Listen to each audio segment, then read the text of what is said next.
O repórter ele é obrigado a fazer esse tipo de pergunta, não é obrigado no sentido de que alguém manda, mas obrigado no sentido do ofício da profissão, né? Não Sim, tem critério como. de noticiabilidade. Claro, exatamente, né? Valor notícia. O que eu acho que é o seguinte, né? Entre hoje de tarde e amanhã depois do jogo... É que o mercado movimenta muito rápido. Entre Exato. a entrevista de hoje e a entrevista de amanhã pode acontecer várias coisas. Aí é o meu ponto, Daí a gente tem duas questões. Entre hoje, essa coletiva, e amanhã após o jogo, vai haver alguma movimentação, será do mercado, a ponto de ter que fazer uma pergunta para o Renato sobre reforços? Vou te dar um exemplo claro aqui, Diogo. Domingo, Tiquinho Soares não era pauta. Exato. Não. Hoje é. Hoje o Tiquinho Soares Hoje é pauta. Tiquinho, nós vamos falar sobre isso. E isso. aí sobre o que tu estavas pontuando antes, né, da entrevista. Eu espero que o Brum fale sobre o 9, fale sobre as datas que o Renato deu, fale sobre os 4 reforços que o Renato disse que o Grêmio ainda precisa para montar o elenco, fale sobre a viagem que ele fez ao Rio de Janeiro, né, porque ele fez, mesmo que não tenha sido publicizada pelo clube, ele fez uma viagem ao Rio de Janeiro.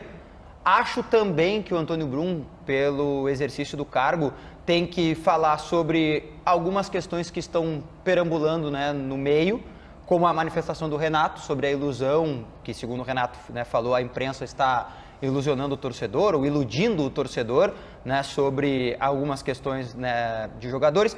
Acho também que o Brum pode ser perguntado, não estou pautando, mas eu acho, estou elucubrando aqui. São todos os assuntos que estão aí. Acho também que o Brum vai ser perguntado sobre a manifestação do presidente Alessandro Barcelos ontem no Duda Garbi. Perfeito. Né, sobre a não presença de alguém ou de um...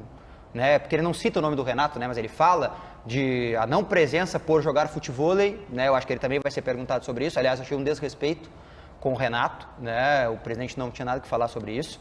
Mas a gente pode falar sobre esse assunto depois? Não.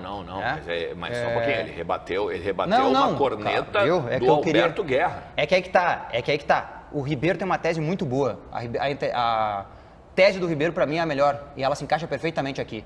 O que parece é mais importante do que é.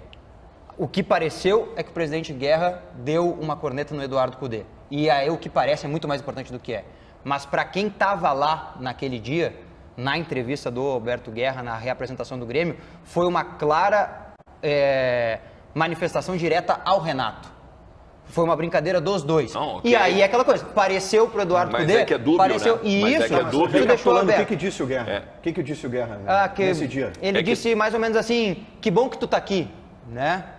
Que bom ter a presença do Renato, né, na reapresentação. Porque o Eduardo Cudê não estava, porque o Eduardo Cudê não estava na apresentação do Internacional. É importante dizer que não é claro e evidente que foi para o Eduardo Cudê, mas também não dá para dizer que não foi. O Inter interpretou dessa maneira. Isso, o Inter interpretou e se doeu. Perfeito. E mesmo que ele não tenha se doído, Não, mas ele se doeu. Se doeu. Mas, na verdade, é o seguinte, ele é um fato. Desculpa, igual, Paulinho, de qualquer maneira, né? Eu descambei a pauta, eu sei, desculpa. Eu sou obrigado a Sim, assim como eu sou obrigado a dizer que eu achei um desrespeito do presidente Alessandro Barcelos para com o Renato, né? Porque assim, o Renato, todo mundo sabe que ele joga futevôlei. E todo mundo sabe que o Renato na folga dele joga futevôlei, tem combinados de folgas, e eu acho isso normal, assim como eu combino as minhas folgas, o Gamba, o Colar, tu combinam as tuas, todo mundo aqui. Só que eu acho que ele não tinha que ter manifestado esse tipo de situação ali. Eu entendi a pauta, era um ambiente colorado, claramente colorado, porque ele estava se manifestando pro torcedor do Inter e para o Lelê que estava lá com ele, né, na entrevista junto ao Duda, e eu acho ok, ele tem que fazer esse tipo de manifestação. Só que ninguém do Grêmio, e muito menos o Renato, colocou em xeque o fato de o Cudê ter feito um atraso ou não ter vindo por questão pessoal. Porque eu sei que o Cudê não estava aqui por uma questão pessoal, inclusive sei a questão pessoal que fez ele não estar aqui. E, cara, questões pessoais e particulares são combinados e o combinado nunca sai caro. Eu só não gostei da manifestação que não precisa.